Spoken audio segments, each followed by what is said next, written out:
Hello, everybody. Welcome to another episode of Follow Your Passion. Let me introduce my guest of today. Her name is Sahra Brandt. Sarah is a wardrobe consultant and she's a true expert. Check out her rankings and reviews. She has actually been named a San Francisco Bay Area trendsetter by Marin Magazine. However, going into fashion wasn't a paved way.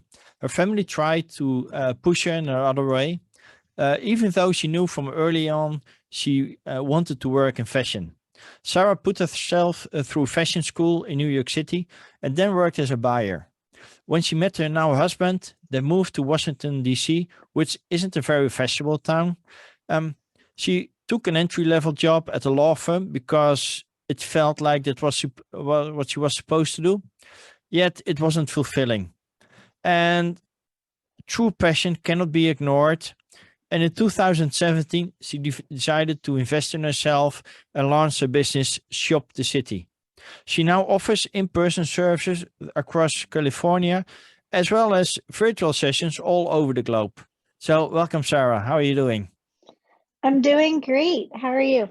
I'm doing great as well. Thank you for asking.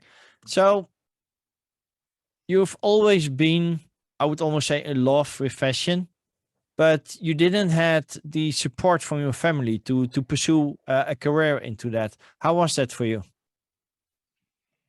It was tough. I felt like, it was my calling from a very early age. I would watch TV. One of my favorite shows was Lizzie McGuire, and I would stay up late drawing what I thought that the characters on the show should wear and ideas that I had for their outfits. And my family was just like, oh, that's just a phase. Oh, you're not going to do anything with that. What are you going to be, like a model in fashion? Like they didn't really understand what types of careers were in fashion. Hmm. And they just wanted me to become a veterinarian or a lawyer or, something like that. Yeah. And then, but yet you pursued your passion. You followed through fashion school. Um, I guess you had to do it all by yourself, or did you get some sort of support for that? No, I graduated high school early at age 16 and then moved to New York City by myself and kind of emancipated myself and put myself through school and my education and all of my um, internships and really just made it for myself. I didn't really have any help along the way. Just kind of just in New York City on my own as a little teenager. Wow. And then you met your now husband, and you Yes. moved to Washington D.C. Was that because of his job, or? Yeah. So we met when he was living in Washington, D.C., and visiting some college friends that lived in New York City. Ah, At the time, I was working in retail wholesale. So for showrooms and kind of helping designers get their items into stores. And I had been in New York for almost a decade at that point, um, 7 years. And I was like, you know what? I could use a change of pace. Why don't I move down to DC and maybe live there for 2 years and see what it's like? And then we'll go back to New York. But I ended up being there for 5 years and working as a buyer for a local boutique down there. And then DC is a very stifling, unique place where everyone's like, what do you do? Are you in government? Are you in legal? And the boutique I was working for there was really, really small. So, they didn't provide health insurance or, any of those other like adult amenities that you look for in a job. mhm. So I actually ended up taking an entry level job in a law firm because it felt like it was what I was supposed to be doing at the time. And I worked there for maybe 2 to 3 years before I was like, I can't do this. This is not what I am meant to do. And that's when I started my business in 2017. Is I was working for a law firm and just like this is what my grandparents would have wanted. This is what my family would have wanted, but it's not me. I think that's a very big pivoting moment in your life. To recognize that it's not actually you. It's what your parents are thinking you would become, or your grandparents, but it's not you. It's not who you are. It's not authentic, right? Exactly. So what made you choose the role of wardrobe consultant? Because like you said, there are many roles within the fashion industry. You could have been a designer or a model or something else, and you chose to become a wardrobe consultant. Yeah. So when I was a teenager, I did do modeling. By the time 2017 rolled around, I was older and not like model standard sizing. Um, and I think that being in DC and seeing what people were wearing every day, what I wanted to do is kind of help the people in DC kind of elevate their style and get out of that like suit set funk and Yeah. maybe start dressing a little bit cooler and like finding good weekend clothes. Um, but I ended up moving across the country to San Francisco in late 2017. So just after I started my business, which San Francisco has another unique aesthetic.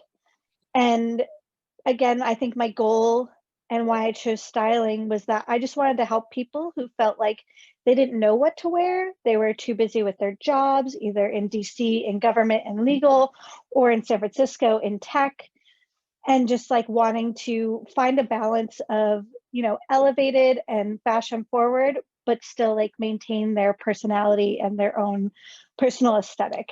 And Nice. I think that really attracted me to it, is that each client was a little bit different. It was exciting. It wasn't like a legal job where, you're staring at the same forms every single day and it's all kind of like, it's almost like data entry where it's always the same.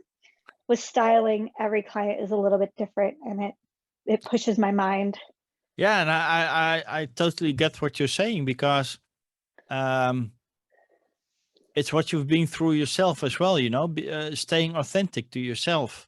And if you would dress up like everybody else is dressing up, everybody would walk in a gray suit, right? But Hmm. if it isn't you, then it doesn't feel right. So I guess that the main part of your um, added value is maintaining the authenticity of your clients. Exactly. And I think a lot of my clients don't even know their own personal style. And so they come to me and they're like, I don't know how to describe what I want, or what do I want to look like, or like how to describe my style. And then by the end of it, they're like, wow, you were able to articulate and put into words and images what I was trying to convey. And I think that Nice. that's just really rewarding. Oh, I can totally imagine that. Yeah. And do you also shop for your clients, or how does it work? Yeah, so I have a few different options of services that I work with my clients.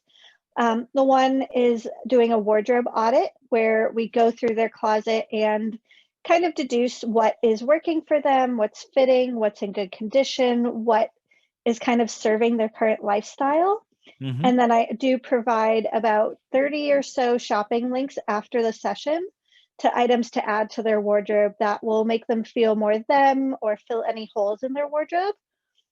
And then I do also have a personal shopping service that is like we go shopping together and we try new styles, we try new brands, we try new retailers to find what's working for them. And then the same thing, I provide a follow up with links to other items to shop. Um, and same thing with my kind of like my virtual styling is kind of more heavily focused on the links of items that are going to like make my client feel most them. Nice. And are you offering the similar services online as well? Because, like I said in the introduction, you also have clients globally. I think even in Australia. I do. Yeah. I've had some clients in Australia and Germany and England. Yeah, so my virtual stylings, we do a little bit of a wardrobe audit. Mostly, I kind of give them a list of the things that they definitely need to be getting rid of right now and what to look for in like the quality of their clothes to Hmm. deduce if they should be donated or consigned or something.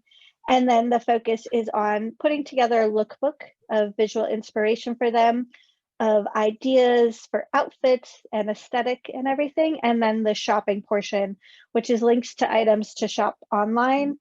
And when I do work internationally with clients, I do, change my VPN and make sure that everything's going to be available to them without like insane US shipping costs or something. Yeah, I can imagine. So I was just thinking that does the environment that a person lives in also tell somebody something about their own fashion style?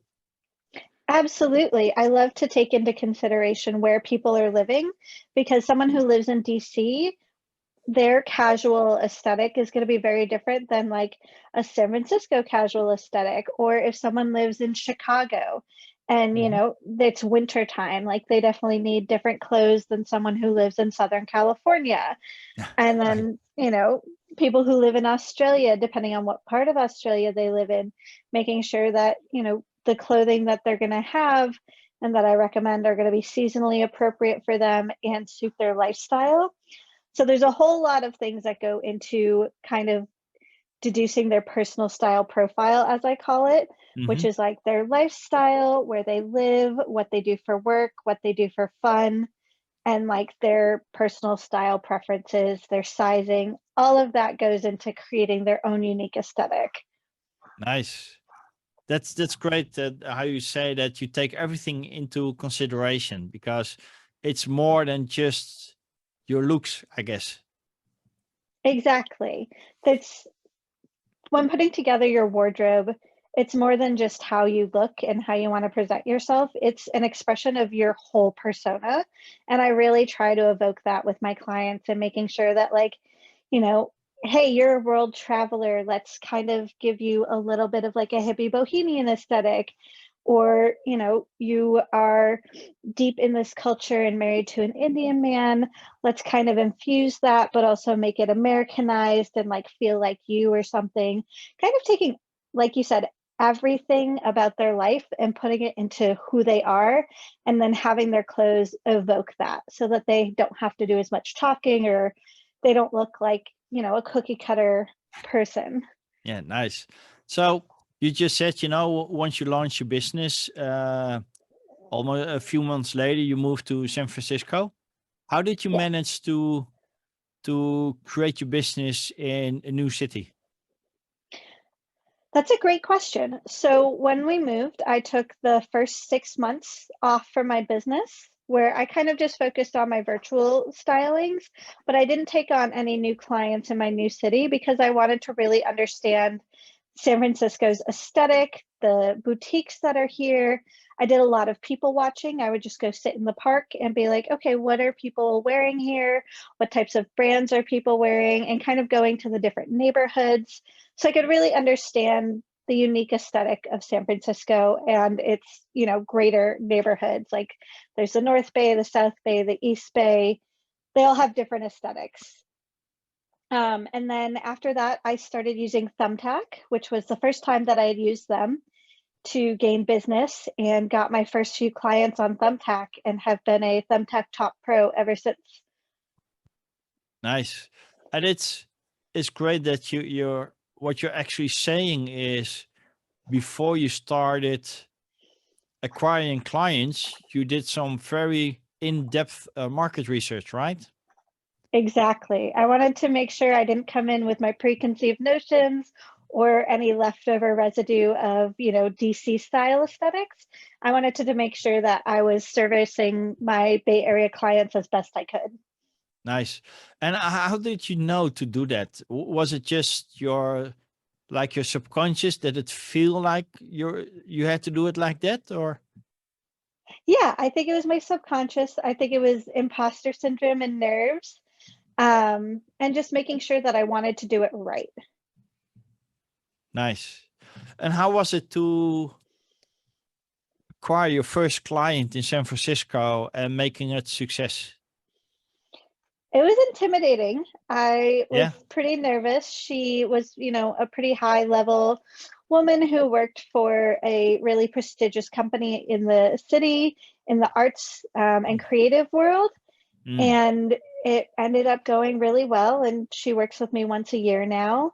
And I feel like after that, every consecutive client that I got and it went really well, I was like, oh, yeah, kind of like breaking down my own imposter syndrome barriers and just feeling better and more confident. And like I fully grasped the Bay Area lifestyle and my clients' lifestyles.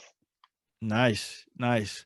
And I can recognize this imposter syndrome because my clients are suffering from the same, that they think they are not good enough, that others are better than they are, and they have to follow like maybe 10, 20 more trainings or workshop or classes before they got enough luggage to help the clients as if they had in their mind. While once you start doing it and getting those successes and start getting some momentum, it just flows naturally, and you realize you don't need any more trainings or workshops or whatever. You're great at what you're doing, and you start recognizing your own talent. Exactly. And I think that that's a big thing is like you can start small, you can start undercharging and just getting more clients and just really learning your own value. And then being able to work your way up from there and, raise your prices to where you're like, oh, yeah, this makes sense. And then finding peers that can really help lift you up has been really pivotal too. Nice. Yeah. And I think that's what you said, finding peers. It's surrounding you with the right people that will elevate you and motivate you. That will definitely make a difference in your business and your success in your business as well.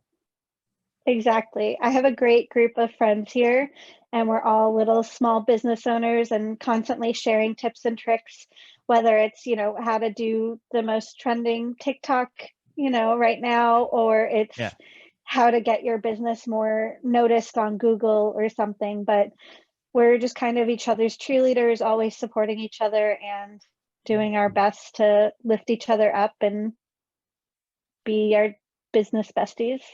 Nice. So how did an American lady ended up in Australia or Germany? I did not travel to there. I worked with them virtually, and I don't remember. I think at least one of the Australian clients found me on Thumbtack because she wanted more of an LA aesthetic. So she Mm, was looking for a California stylist. And then there's another platform that I am on called Style Space, and that's how I found my German client. Um, and then I'm in London every couple of years or so, and I have some really great colleagues and friends out there. And so they've talked me up, and I've gotten some clients virtually from there. nice, nice. And do you have any ambition to grow your global footprint, so to speak? Yeah, I would love to, every time I travel, be able to like work with a client or something abroad. I think that that would be super fun. And just then having that word of mouth to be like, oh, I worked with Sarah. She's not in Italy right now, but you can work with her virtually. She knows some really great local shops and stuff. And I think that would be really fun. Oh, definitely. And it will make every vacation a business trip, right?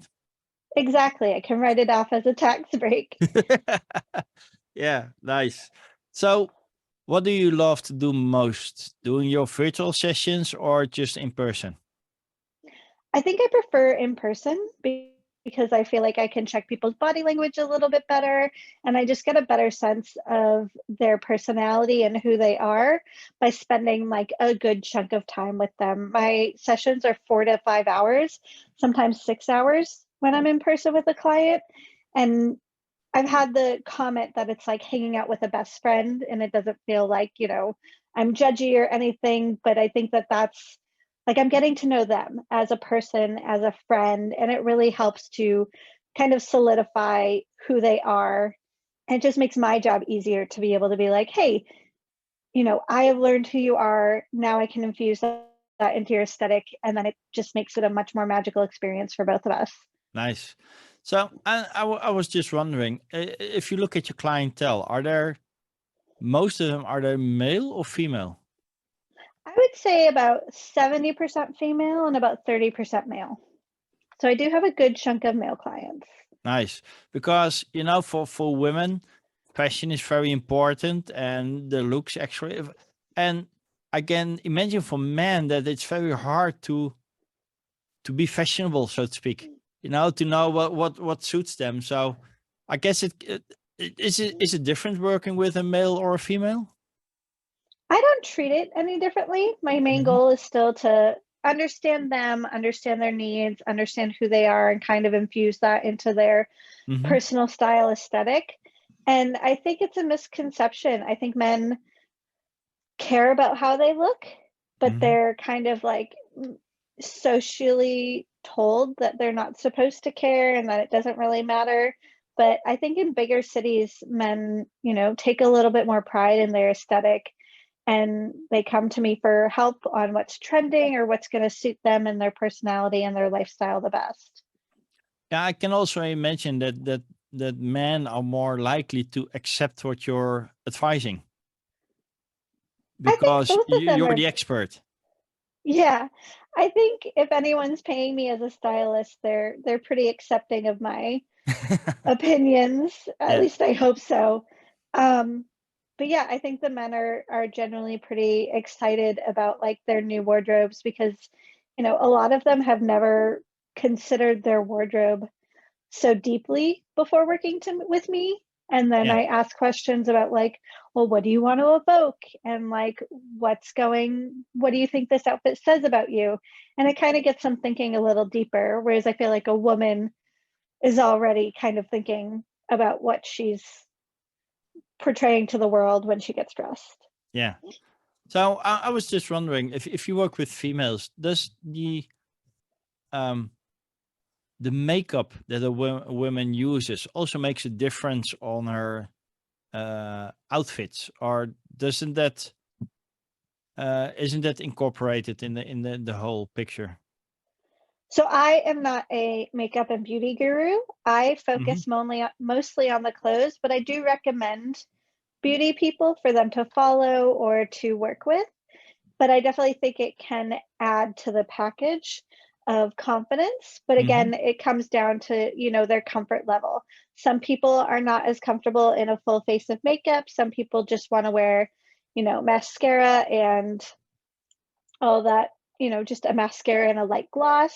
Some people want to like have advice on like what to do with their hair, how to color their hair, how to cut it. And I offer some like loose advice on that, but then I generally recommend them to a more seasoned professional in that scope. Perfect. And I think that it truly it adds to the looks of your client, whether or not they're using heavy makeup or just light makeup. Um, so do you have a lot of cooperations with those makeup artists or hairdressers or whatever? Yeah, absolutely. I try to have like a good roster and a well-rounded friend group of professionals to recommend. I have a couple of really amazing hair people in the Bay Area, 1 to 2 in DC and like 1 in Chicago. And then for makeup, I have a couple, but I generally point them in the direction of YouTube and Instagram and finding someone that has a similar face shape and coloring as them to kind of, follow and learn from them, Yeah, and just making sure that they are going to do what feels most comfortable for them. nice. Does not to be how do you say it, racistic, or but the skin color also influences the looks of your clients? Because the reason I'm mentioning it, because I have two adopted boys. They're both dark color. They have a dark colored skin, and it seems that every color just stands great with them. You can have those very bright yellow shirts or purple or whatever color, even black, and it still Mhm. looks great on them. While if I would put on such thing, it doesn't look good. I can promise you that.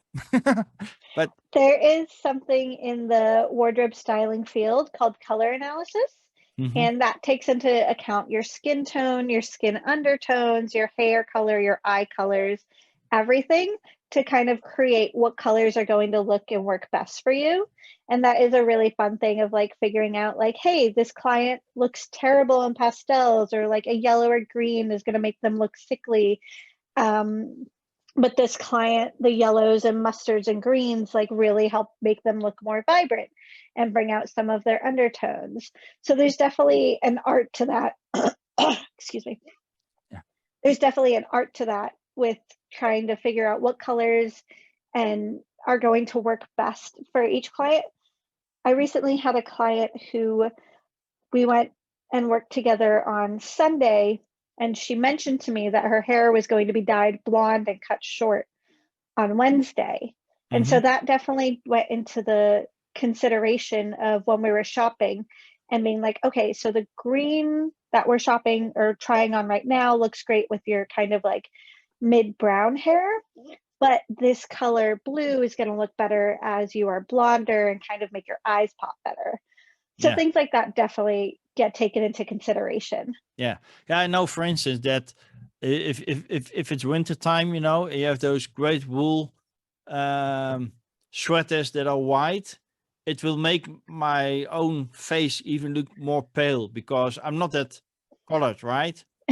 So those are things that I have to take in consideration. Even though the sweater looks great, you know, I just can't wear it I could wear it in the summer, but then it's too hot. So You have to strike a balance. I feel like my husband has certain clothes that I'm like, oh, you can't wear that today. You are not tan enough. It's not going to work on you today, babe.